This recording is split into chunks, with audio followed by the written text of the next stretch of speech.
Look at your problem from Jesus' point of view. Amen. Hallelujah.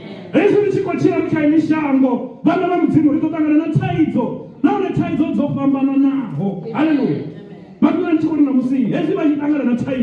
Look at your problem from Jesus' point of view.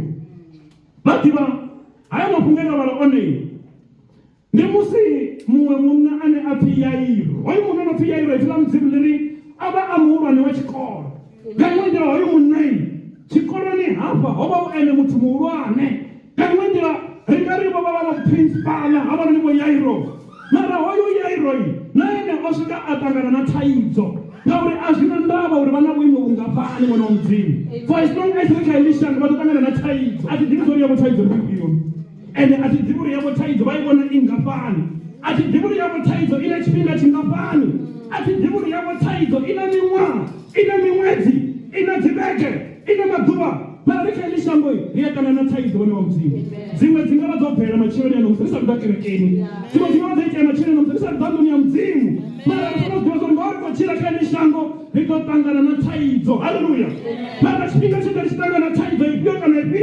look at your problem from Jesus' point of view. Hallelujah.